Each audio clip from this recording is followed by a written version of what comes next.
Hello and welcome to the Magic Mirror Podcast. I'm your host, as usual, Khan the Trinket Mage, and with me, no elk this time actually, but I do have Salubrious Snail. Hello. Today we're talking about luck in Magic, and sort of what that means to the game as a whole, specifically EDH, but we'll talk about other formats, and what you can do to affect how much luck or variance affects your game. And then we'll answer some questions from you as we go through the Beseech the Mirror section. But before we do all of that, gotta thank today's sponsor, Card Castle, the easy way to sort your collection digitally. You can start sorting your cards for free today, but if you use our link in the description, you'll get 1 free month of premium access. Thanks to Card Castle for sponsoring the podcast. You want to open with your initial question? Sure. So an interesting question I have is, what format has more luck? 60 card Magic or EDH? Or you could also even consider limited Magic, 40 card Magic,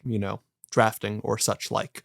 Playing that, which one is going to be more luck based? Because obviously luck does play a part in all Magic games, but it varies a bit from game to game and from format to format, I would presume. What are your thoughts on that, Con? Well, first, I want everybody to put their answers in the comments below. Absolutely. Give us that engagement. I'm leaning towards Commander has more luck, but you don't feel it as much. Here's what I mean by that. In 60 card formats or even limited, when the amount of things that could happen becomes narrowed down, you can sort of begin to calculate your odds. In a modern format, you're like, okay, I have sideboarded in 3 of this card. My odds of drawing it is this percentage.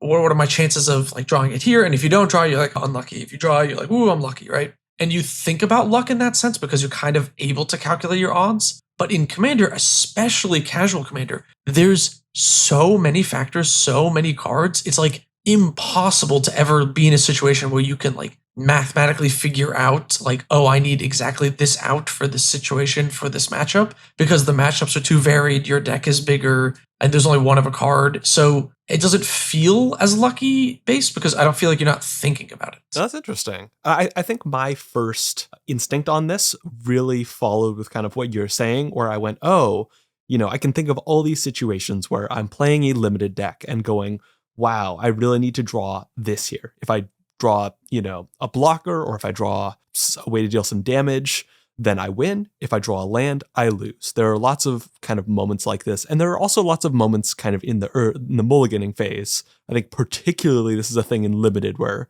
the mulliganing phase has a ton of luck involved. There will just be games where, your deck flips you the bird and you draw no good hands, you mull to 5, mull to 4, you get the loss. I know, I get what you mean by your deck flips you the bird, but in my mind, I was just thinking of drawing Birds of Paradise. I was like, what are you talking about? Okay. Yeah. Sorry, continue. If your deck literally flips you the bird, then that's great. My initial intuition was that 60 card formats have more luck and 40 card formats have even more luck, but I guess that kind of, maybe it has something to do with what I'm thinking of when I think of luck, because having the outcome of a game be based on what is drawn off the top of your library feels like the most clear version of luck. But there are lots of other things that could be luck as well, And I guess I'm reminded of a video that Elk made a while back on something like Commander is a terrible format and that's why it's great, or something like that. Basically just saying there are all these factors in Commander. There are 3 other people at the table. That's a whole lot more variance. It's a whole lot more complexity in the mathematical sense. Just there are a lot more factors at play in Commander that are just outside of your control. You can't control what these 3 people are doing. There are social dynamics you can't control, Yeah. And there are just a lot of kind of moving parts that are invisible luck, as you might have kind of said there with your statement. I wonder, going back on my own initial thoughts, and how much of that is luck? Because of course, one thing that you can usually count on in 60 card formats that you can't count on all the time in EDH is that players are progressing towards a win. Whereas in Commander, you might run into the player who is doing a silly play or a goofy play as opposed to the correct play. Yeah. Is that even luck, or is that just a feature of the format? So I think it's kind of, I think it's useful to think about it as luck in the macro sense. Obviously, when you're in that game, you're not going, wow, I really, lost that coin flip, gestures at Jimmy over there. But, it's not the sort of thing where or rather, I still think it's not incorrect to consider it a form of luck because it's something that's outside of your control. It's worth considering in the same category as luck, just because if it's not luck, well, it's not skill either. So, like, what else would it be? And, I think it's helpful to kind of put things into two boxes within my control and outside of my control. And, what the person over there decides to do is a lot of times about as outside of my control as what's on top of my library. So unless you've convinced Jimmy over there that that's the funny play, in which case that was a skill check. Yeah, and that's true. You can politic your way out of situations. You can yap your way into wins in the same way that you can have a Sensei's Divining Top that controls what's on top of your library. So it's interesting. For what most people would consider luck, the sort of social dynamics don't super well fit into that. I just think it's interesting to kind of lump them in as a thought experiment. So you did mention coin flipping a little earlier, and I want to ask you how you felt about mechanics that are luck based, like the just flipping a coin type cards. I think those are good examples. Yeah, flipping coins or rolling dice or et cetera, et cetera. Yeah, those are interesting. I'm personally not a massive fan of them, but I understand why they appeal to people. Are you a boom pile believer? Are we talking about this? Is that the M12 card? So for our audio listeners, boom pile is 4 mana for an artifact. Tap, flip a coin. If you win the flip, destroy all non-land permanents. If you lose the flip, it just does nothing. Yeah, I was thinking of a card from M12 that is kind of similar in its sort of variance. But yeah, it's interesting because those cards, they more explicitly invoke luck than the rest of Magic, but they don't necessarily have more luck, I would say. The chance of whether or not you draw your best card or whether or not you draw a land or whether or not you draw like a useless card in a particular situation, that is luck. And, you can kind of play around with the statistics of it in your brain. You can kind of plan around what's probabilistic in a situation, but you can also do that with coin flips. You can go, okay, I'm flipping 5 coins. There's this probability of flipping 3, this probability of flipping 4, 1 in 32 or whatever of flipping 5, maybe 1 in 64. I don't remember, but like it is 1 in 32. And that's interesting. So it doesn't really, I wouldn't say those kind of decks wildly appeal to me, but I definitely get the appeal for other people. And I don't think they're, particularly any sort of aberration in terms of luck. Like they're doing explicitly what a lot of other parts of Magic and parts of EDH do implicitly. Yeah, I think there are certain cards like that for sure. Invert Polarity is a good example. It's blue, blue, red for an instant, choose target spell, flip a coin. If you win the flip, you gain control of the spell, and you can choose new targets. If you lose, you counter the spell. And I think this one it's like not super, super luck based because it's decent effect, which is cancel, and very good effect, Aether Snatch. But it's like, you can kind of compare it to like if it's cancel plus you flip a card off the top and you can cast it for free. It's as luck based as those kind of things. I think where the coin flipping kind of gets me is when things are like super either high power or low power. So like Yusri Fortune's Flame is an example. This is another coin flipping commander. You flip between 1 and 5 coins. You draw a card for each flip you win, or you take damage for each flip you lose. But if you win 5 flips, you just have Omniscience for a turn. You can cast spells from your hand for free this turn. And I think that like ultra high variance cards that effectively win the game are actually really like kind of detrimental. They're very uninteresting. It's funny that you bring up Yusri because that was a commander I specifically called out in my video on variance that I put out like a month ago or something, because Yusri is a very interesting example. Yes, when you hit the 5 coin flips, a lot of times that will just win the game, and that's just kind of part of playing a Yusri deck. Now, you can build your deck in a way where it's more likely to win the game versus less, but you'll always have a 3% chance of just winning the game outright, except with Krark's Thumb. Yes. And this is maybe a good segue into other aspects of luck in EDH. You can put Krark's Thumb out, and then immediately that jumps up to a 25% chance, which is actually, that's a 1 in 4 chance to, have the Omniscience effect go off. That's not that low. Like you swing twice and you're immediately, having a decent shot at it. I mean, if you went like Torch Courier turn 1, Krark's Thumb turn 2, turn 3 usury, sack the Torch Courier, attack. You could just win right there on turn 3. Krark's Thumb definitely poses a massive upgrade to Usury's ability. Whether or not that's a good thing, I don't know. But an interesting question I posed in my video was, should you run a tutor to find the Krark's Thumb? Because it kind of eightfold improves the probability of this crazy good thing happening. And so is it better to occasionally draw the thumb and have that just like put this card on rocket fuel, or run a bunch of tutors for the Krark's Thumb and have that be the consistent part of your game plan? Because one of those is very much more luck-based than the other, even though, one of them is grabbing a more powerful card. That's somehow the less luck-based one in my mind. This is like a perfect way to segue into just, you mentioned tutors right there, but like in Commander, there are a lot of high power cards that heavily affect the game and are high variance in nature. A Soul Ring is an excellent example of this, but, let's say Smothering Tithe, right? Getting a Smothering Tithe out early is a massive thing. It absolutely warps the game entirely. If you get it out on turn 3 or even 4, it's still really good, right? So then the question comes, do you put that in your deck?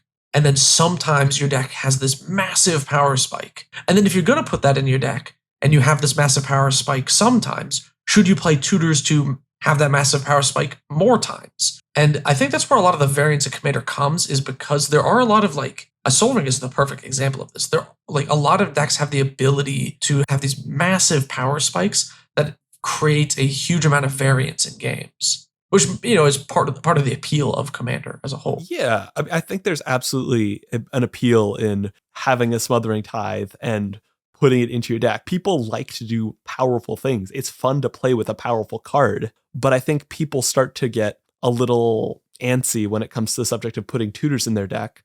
Maybe not even a little antsy, just they would prefer not to run a tutor for it because it ceases to be this occasional blessing that they get to play around with. And it feels more pub stompy to tutor for a Smothering Tithe than it does to go, that's a great draw, Smothering Tithe. There's different vibes to those things. Yeah. Now, I personally would just prefer that somebody just run the tutor. If you want to play the Tithe, go find the Tithe. I don't really want to see it. Yeah, this is why I love tutors, and I just don't play the high power cards as much. I don't even play Soul Ring in my decks. I think Mana Crypt was a really good example of this as well. When you go land, Soul Ring, Signet, people will go, oh man, lucky draw, that was crazy. But then when you went land, Mana Crypt 3-drop, people would be like, whoa, is this EDH? And it's like, well, I mean, it's really just the second Soul Ring, Right. And ultimately, I ended up cutting both from all of my decks to reduce the amount of power spike games. And I think it's interesting what vibes-wise, like you said, gets a pass in terms of variance. Oh, you top decked the Smothering Tithe, Yahoo, Oh, but you tutored for it. Well, then it's not earned. Yeah, back when Mana Crypt was in the format, it felt like playing it was pub stomper coded. It's just kind of accepted that, Soul Ring is this normal Magic card. Obviously, it's very strong, but it's kind of accepted as a thing that everybody has. Your Wizards of the Coast mandated dose of variance. So that was kind of normal. Ooh, lucky draw, but otherwise, whatever. But Mana Crypt was this extra thing on top of that. I think its price definitely was another factor in that. Yeah, I genuinely wonder. This is maybe we're getting a little off topic here, but I genuinely wonder if Mana Crypt was a $1 card, if it would have the same level of salt. I don't know. I don't know if it would, because it's similar to Soul Ring in power level. I think Mana Crypt is slightly better, but Soul Ring is still a ridiculous card that enables some busted things. Sure. Yeah, and I'm trying to think if there are good examples of other cards that are very powerful but low cost. What if Birds of Paradise was $50? What if Skull Clamp was $120? What if some of these cards that are maybe $3 to $5, what if they were instead $100?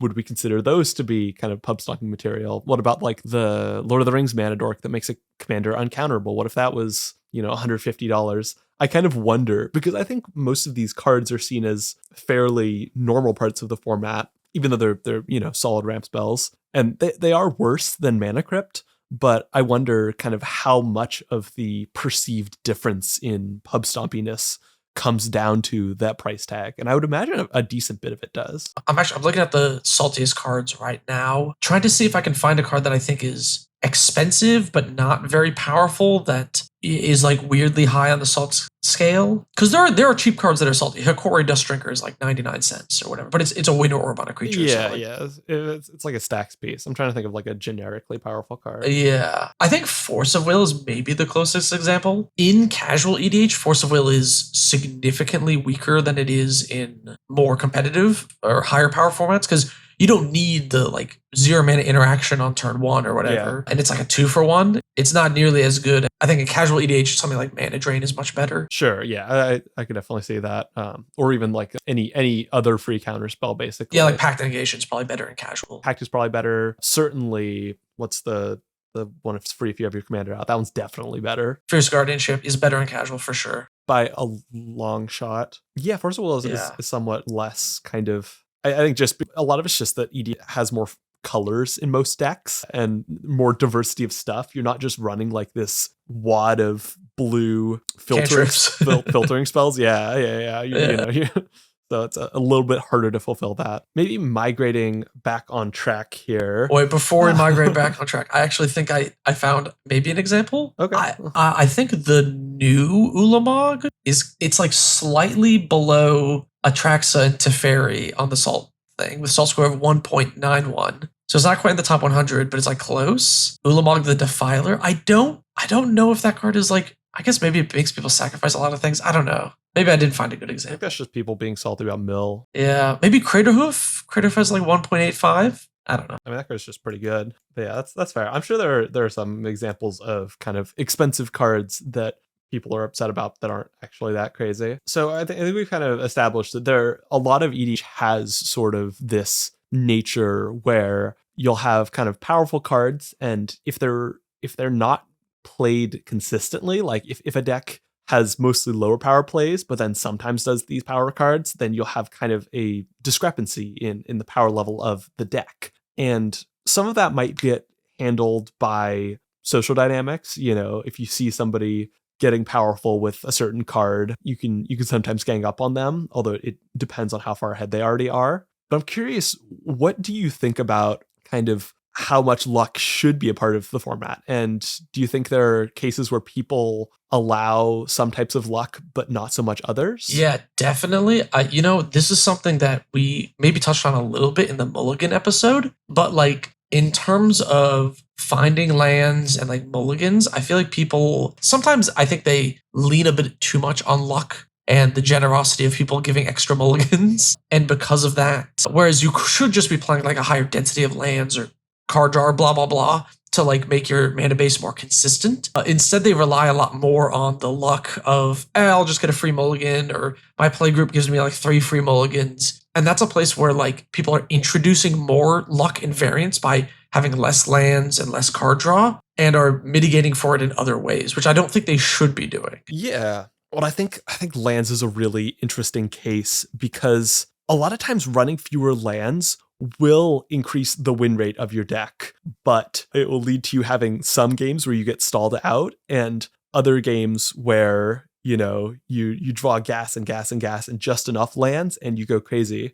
Like I've seen some kind of CEDH gameplay. I haven't played a whole lot of it myself, but like it seems like stall outs absolutely happen. That those 28 lands do not come without a cost, but they're worth it for the like crazy explosive potential in other games. So I think you have the case where strategically for optimizing wins, it might be correct to run fewer lands. But then if you're just trying to have fun playing a social format and you don't want to have a mixture of like pub stomps and stall outs, it's better to play a healthier land count. And that's usually where I end up. What do you think about that? Yeah, it's definitely interesting. In decks, like there's a lot of CDH decks that want to chain a lot of spells together. They want to cantrip from one spell into another spell. And they also have a really low mana curve. So you can essentially up your win rate by having more things and less lands at the cost of sometimes missing your land drop.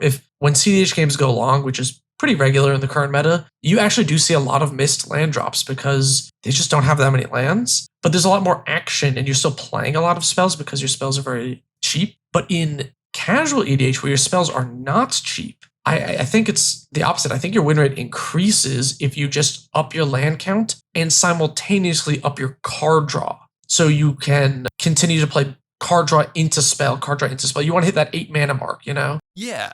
And I think if you focus on hitting that, you're going to find your deck is more consistently doing stuff. Yes, and that's generally what I recommend to people. And absolutely, you're totally right that there are cases where people will just up their win rate by running more lands. That's usually in cases where people are running maybe 35 lands in a high curved deck, more so than running 31 in a low curved deck, I would argue. Yeah. Typically it's, you're playing a deck that obviously should not have a low land count, and you're running a kind of narrow land count. In those cases, yeah, running a bit more draw and a few more lands will probably make your deck just unambiguously better. I just find it interesting when there are other cases where people are kind of clearly trying to make their deck a bit more explosive and a bit more competitive, but at the cost of some worse games being out there. So like when I build casual EDH decks, my goal is to have the gameplay and amount of stuff I am doing to be as consistent as possible. I will lean heavy on lots of lands and card draw in my casual decks, and I try to avoid, I mean, it depends on what deck I'm building and blah, blah, blah. I try to avoid high variance power spiky cards with a few exceptions. I think if my theme is particularly jank, I might put some stronger cards like the One Ring or whatever in there for card draw. But if my theme is like relatively average, I will try to avoid all of those. And I guess in terms of my deck's performance, I actually attempt to level it out as best I can. Yeah, that's definitely something I strive for as well. In some decks more than others. I know my Rata deck that I talk about every 2 seconds. That's a case where I have purposely left out a lot of cards that make the deck more explosive and more able to win earlier off of a mana advantage. And that's purely because the more you add of those, the worse a time you're going to have in games where you're stalling out. Because there will be times where the deck is struggling a little bit. It's not drawing quite enough lands. It's not drawing quite enough ramp. It's just kind of struggling around the like 6 to 8, 6 to 10 land mark. But I know a lot of other people, love to run, the big splashy cards, the end game cards, even just more like amplifiers. I've also found that I tend to have more fun when the building advantage part, takes more of the game. Like if I just like commit to a powerful win con when I'm on like 12 lands or whatever, that might win me the game.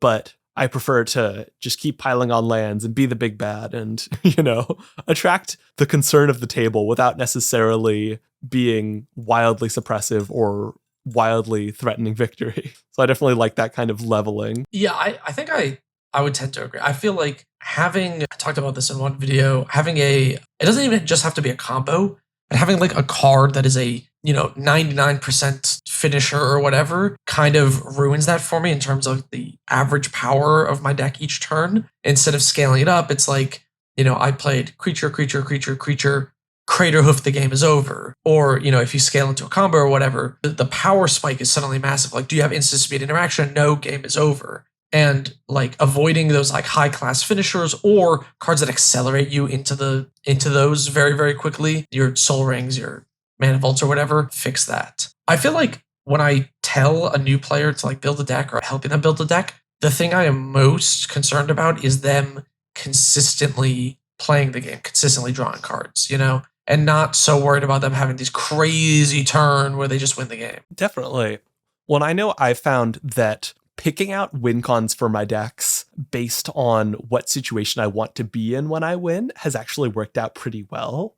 Like in the case of my Rata deck, I have a couple mana sink cards like Kessig Wolf Run, like the pirate that steals opposing creatures. These cards are not great when I'm on lower land counts, but once I'm above 20 lands, they become kind of pretty threatening. Not insanely powerful, but pretty threatening. In my Shroom deck, I have a bunch of cards that are like kind of okay win cons.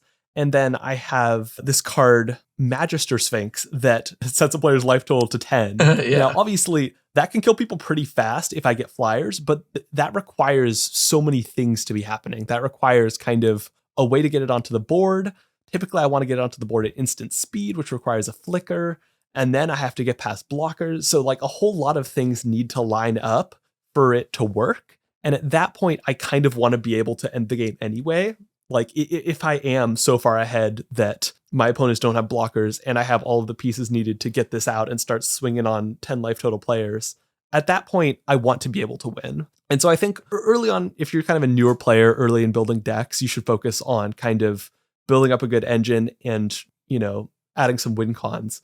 But if you're kind of past that point and you're trying to optimize your fun, as I would say, not shortcut your fun, try to figure out the situations in which you want to win and orient your win cons around that situation. I'm planning on making a video this month called Optimizing for Fun. Yeah. It was funny that you said that. It's a fun concept. Yeah. It makes me feel like some kind of robotic freak, but I love, applying like optimization principles to strange intangible factors like how zingy a deck feels, how fun a deck is, how powerful a deck makes me feel, It's always funny to try and optimize for vibes. I think variance in Magic is very interesting. I feel like a lot of people sometimes try to like take it for granted. They're like, sometimes you draw land, sometimes you don't. It is what it is. But I think if you like actively try and, fight against the variance, you can have a more fun, consistent deck. And I think your deck doing its thing more consistently will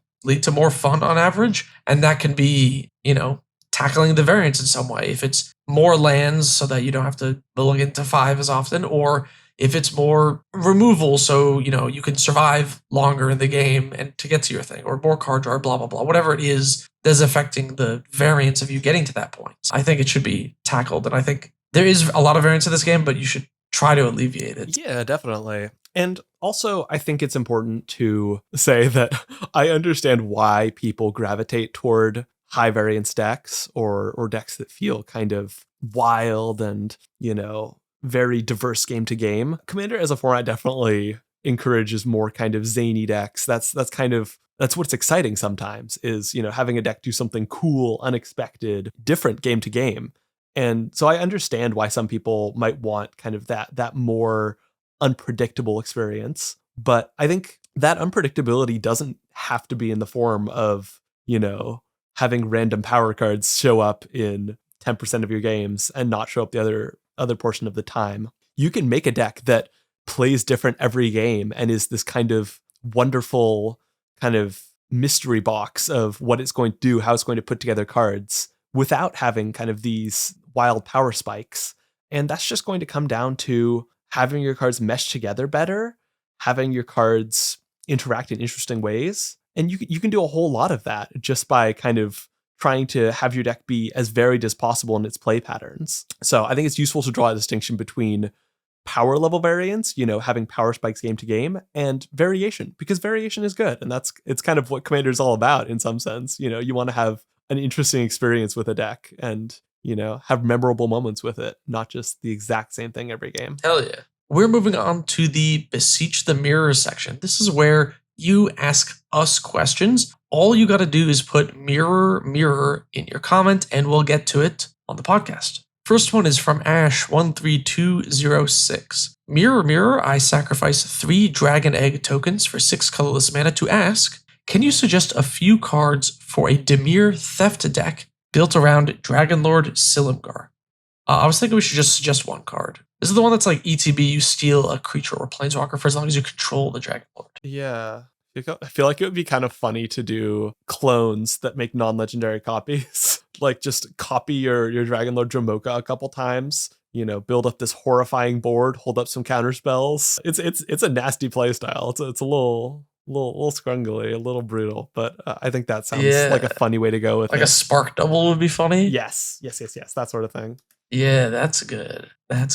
I think I want to suggest... I know it's 6 mana and it's really bad, but I like Aether Snatch. Oh, Aether Snatch is so good. I love that card. It's 4 blue, gain control of target spell. You choose targets for it. It's kind of awesome. Yeah, that's not going to be great. It's going to be good if you make kind of a draw go version of that deck. Like, throw in some flash enablers for getting the commander out at instant speed, run a whole lot of instant speed draw, instant speed, other stuff. In that sort of deck, Aether Snatch isn't too bad because if you're already holding up a whole bunch of mana Aether Snatch is decent. What makes Aether Snatch terrible is when you try to play it in a deck that doesn't necessarily want to play it instant speed, and you have to spend a whole 6 mana waiting for a nice spell to come around, even though it might not come around. I love big, juicy 6-mana counter spells that suck. Yeah. Oh, there are a couple others too. There are a couple of. I've been so tempted to build that Melik that makes the first one cost like 3 less each turn or whatever. Oh, yeah. And just fill the deck with like 6-mana counters. The most trash counters you've ever seen in your life. Yeah, that sounds like a good time. Okay, next is from Star Wars 22221. Mirror, mirror, I pay 10 into X and pay the kicker, so my question can't be countered. How do I properly assess threats that need to be removed/countered so as to not seem like I am targeting or bullying the caster? I think it depends on if you're talking about how do you analyze threats versus how do you, come off polite in your games, even when you're maybe removing somebody's shit repeatedly. And that will vary a little for threat analysis. I think that'll just come with time and with kind of playing against a deck multiple times. But in terms of kind of doing the threat analysis, just kind of lay out what you think a card will be doing and then kill the card. I've definitely had situations where, yes, another deck is the most powerful deck at the table, other than me maybe in some cases. And yes, I'm going to target them repeatedly, and I'm going to explain why I target them repeatedly. And ultimately, that's all you can do. Like, if somebody's clearly doing well, you're going to target their stuff repeatedly. It might feel a little bit like bullying to them, but if they're playing much better than the other two decks, it is what it is. Yeah, I think you gotta one, be like very gracious when you tank the removal, so that if they remove your stuff, you feel it's like mutual. And I also do what Snail suggests there, which is like kind of laying out or maybe reading the card or something. I find like, when they cast something and I look at it, I'm like, ooh, that doubles all your mana. Yeah, I gotta counter it. Like, makes people, when I out loud say like, oh, it doubles your mana, like everybody kind of, even the person casting kind of goes, I mean, yeah, it doubles your mana. Like, I feel like if people play very strong cards and it gets removed, there's like some level of like, I don't know, like, what do you want me to do? Yeah, definitely. That point about being gracious about removal is good, because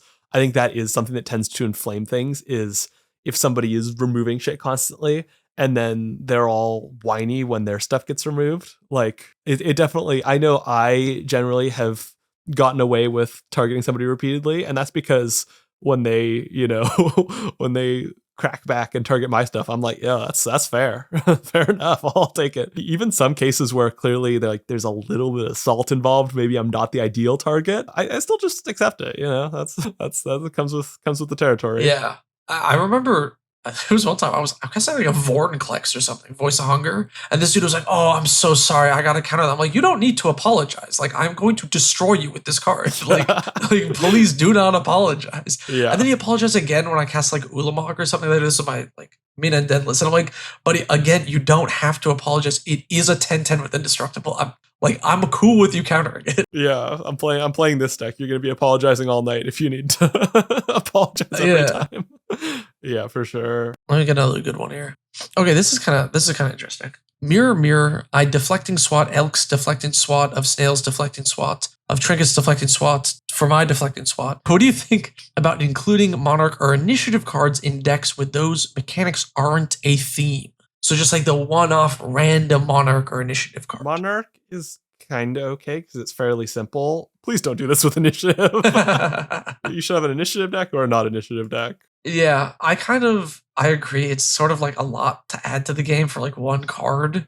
It's kind of like having one day-night card in your deck. Like the Celestis or whatever is like a fine mana rock. It does like extra looting, but it's just annoying. So at like, least with that, if you're not running werewolves, you can be like, just don't worry about it. Just pretend it's not there. I guess you kind of have to for the mechanics of the card, but like, yeah, you're keeping track of it. You don't necessarily need to like involve other people in it a whole lot. Yeah, I do find it annoying when these cards are added without consideration for what their effect is. Like Monarchy, I think, is a good example of this. Is like sometimes I'll see people randomly just play the court in like a deck that doesn't have many creatures, like it's an Enchantress deck. And then what happens is the person that has a big board attacks them and gets the Monarchy, and then they just kind of snowball that, and it's like, You just gave them like an unremovable card draw engine. Yeah, the courts are very overplayed. Some of them are pretty solid. Court of Ardenvale is lovely. Some of the other courts are quite solid as well. But like, oh my god, yeah, no. Why is Court of Garen break $15? I can guarantee you half of the decks it's in should not have it. Like, oh my god. Is that the one that doubles the mana? No, it puts counters. You double the counters if you're the Monarch on your upkeep. And otherwise it's just like a couple counters per turn, which isn't terrible, but like it's not great either. Yeah, a Court of Ire, I can kind of see it because it deals 2 damage to any target, even if you're not the Monarch, which that can also nail down blockers as well. So like, yeah, there's some theoretical utility there for sure.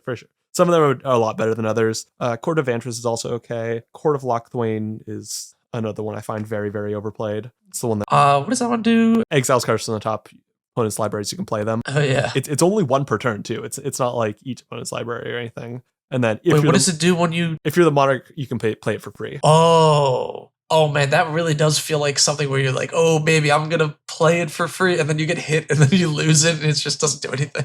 Yeah, like it's not a good. Obviously, it giving you the Monarch is going to make it a 2-card a turn engine if you keep the Monarchy, sure, or if you can regain it every turn. So like maybe there's something there, but at the same time, it's not great if you're not consistently regaining the Monarchy. It's really, really not great if you're not consistently getting the Monarchy. It's consistently keeping it, right? Because it triggers on upkeep, right? What I'm thinking here is if, say, you lose the Monarchy every turn, but then regain it during your turn, then, you never cast things for free, but you still have a 2-card a turn engine. That's not terrible. What is terrible is if you're not drawing the card at the end of your turn. You need to be regaining the Monarchy in order for this to be any good at all. And then it's just a Phyrexian Arena, but you gave a Phyrexian Arena to the other person too for more mana. Yeah. It's not even a Phyrexian Arena. Like if you're exiling the top card of an opponent's library, you may play it. That's just not a good draw engine. Like their cards are worse in your deck than yours are in your deck. Yeah. Generally, unless you're like, I guess, playing with a bunch of like people running sauced out decks and you can only afford a bunch of,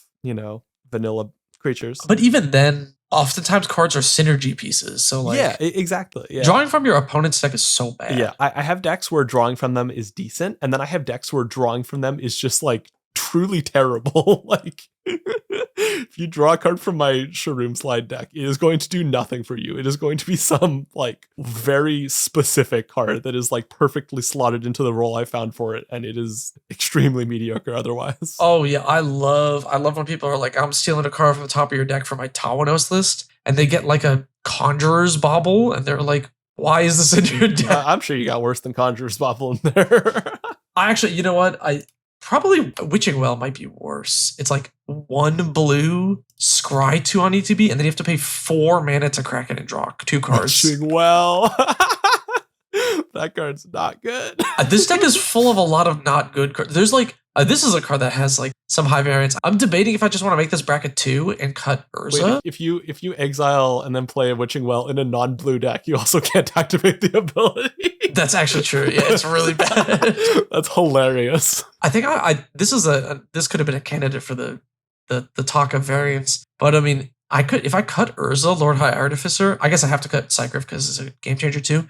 But if I cut Urza, this deck has like no significant power spikes and would genuinely be bracket 2. Yeah. Which is kind of interesting. I don't know. It's something to think about. Right. But it has a lot of tutors because it's like whatever. I don't know. That's a whole bracket discussion. I still struggle with bracket 2, what bracket 2 is a little bit, because I thought it was precon level, and I made a precon level deck, but then at my local game store, the mid power decks became bracket 2, and the high power casual decks became high power casual decks, but only running 3 game changers. So like the brackets are shifted oddly. Yeah, I actually, you know what? This segues into, I think, which could be our last question. And I'll probably make a longer video about this, but I'm kind of interested in leaning away from game changers and leaning more into like the like rules aspect of the brackets for helping separate them out. And that segues to this question from Shimatuzu95, who says, Mirror, mirror, I drop a physical rock to ask, what do you think about just adding free spells to the bracket filtering the same way land destruction is, aka removing it from lower brackets entirely? So we don't even need to game changer, deflect and swat, fierce guardianship, force of will. All of those are just removed from bracket 2 as a rule, including snuff out, including the free fog, blah, blah, blah, all those. See, I feel like that's just, that question feels like it's coming from somebody who has a binder full of staples and wants to play more of them in their decks. Like my bracket 3 decks don't generally have, like, they'll have maybe 1 or 2 games. I don't even think I have a 3 game changer deck in bracket 3. Like, I just don't have a whole lot of those cards. And so when I hear people like dying to remove cards from the game changers list and just, give themselves space to run more staples, I'm like, I don't know. I don't find myself really compelled. I also think there are free cards that are pretty fair. Snuff Out has the non-black thing. The Fog is a fog. So I don't know. Yeah, it's kind of interesting. I don't know where I land on this. I feel like I like the idea of less game changers, or making the game changers like really stringent, like very game warping cards. Like, not just like game warping in the sense that like, oh, Fierce Guardianship can like swing a game heavily, but like game warping in the sense like Humility drastically changes all the interactions in the game and going forward, as long as the card, and it's like a persistent effect, as opposed to like Teferi's Protection, which is like a one-off like potential blowout or something. And I actually kind of like the idea of adding rules to the list to help determine the power, even though I guess like in theory, if you were like no free interaction in bracket 2, like, is Submerge really too strong for a precon level game? I don't know, probably not. It's Submerge. But like, is anyone who's playing bracket 2 going to like be saddened by the fact that Submerge no longer exists, compared to they don't have to deal with, Slaughter Pact or, Snuff Out or something, Yeah, people can handle those. Those I feel like those aren't going to be your big frowny cards in lower power brackets. It's going to be probably, if we're thinking about interaction, I would imagine Board Wipes more so. Farewell still literally isn't on any list. Not saying it necessarily should be, but I think that's the kind of weaker free interaction spells aren't going to be a real pain point, I don't think. Maybe I'm out of touch with, my local lower power Magic players, but it just doesn't really seem like that big an issue. I do see the idea, though. You're thinking of like trying to make it more clear what the role of a game changer is. And I think that's a valid goal, but I think ultimately Commander is too complicated to have that be a good solution. And if you do kind of, a bunch of new categories of cards that are as a rule band from the format, just reduce the size of the game changers list, I don't think you're necessarily accomplishing much. Like, you're adding a bunch of complexity in, I would argue, a more harmful way, even as you're, simplifying the game changer list on some level. Yeah, I want to specify that I'm not specifically saying like this is something that they should change or anything. I feel like a lot of people get that wrong on this podcast. Like, a lot of people in the previous episode think that like I'm like gonna die on this hill that like Consecrated Sphinx should have never been a game changer, blah, blah. I don't actually like care that much, to be honest, whether or not Consecrated Sphinx is or is not a game changer. We're just like, this podcast is for us to like discuss and have fun, and for you as commenters to give opinions and questions for us to like discuss further. This isn't like my whole life depends on it. Yeah, for sure. We're yapping. We're yapping because we like yapping, not because we're trying to save the world. Yeah, like honestly, I haven't really seen Consecrated Sphinx like that much. I got one at some point and I played it a couple of times. But if people are like, hey, I think it draws a game warping a number of cards and kind of shifts the dynamic pretty heavily, I feel like that shouldn't be allowed in lower brackets. That's like totally fine. And like, I could be wrong. I just haven't seen the card that much. Like, I'm not like afraid to admit like, oh, I'm wrong about Consecrated Sphinx or anything, because I don't know, it's not that big a deal. So, that's all to say that I'm not like trying to die on this hill that we need to like ban free interaction or whatever. I just feel like I wish that the game changers list were a little stricter on like what they have, because I do think, although yes, adding a bunch of rules does negatively affect the brackets in that it becomes harder and more complicated, I also think adding like a billion game changers does the same thing.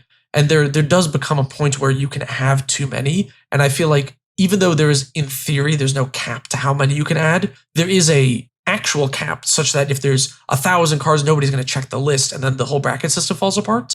Yeah. So do I feel like we are wasting a slot on crop rotation? I kinda, yeah. The same way I thought we were wasting a slot on Trinisphere, and I'm happy Trinisphere went off the list because I don't think if it was like necessary, and simplifying that it does have like some meaningful impact. In my perspective, I think Commander's a complicated format, and any solution to the problems of Commander are always going to look messy, which is why, to be clear, I don't think any, I think every version of, making the bracket system, making the game changers list, et cetera, is going to look messy on some level. The current system looks messy on some level. The system before was messy on some level. And so I think, in a format like Commander, we're not necessarily looking for perfect, but we're just kind of exploring, how good can it be? How best can this system serve Commander players? And yeah, I don't know for sure that we found that currently. I don't know for sure that, any version I'm necessarily proposing is the ideal one, but it's an ongoing struggle. I guess struggle might make it sound, like a negative thing. It's an interesting problem to tackle, and it's kind of a fun challenge of playing this, zany, complex multiplayer Magic format.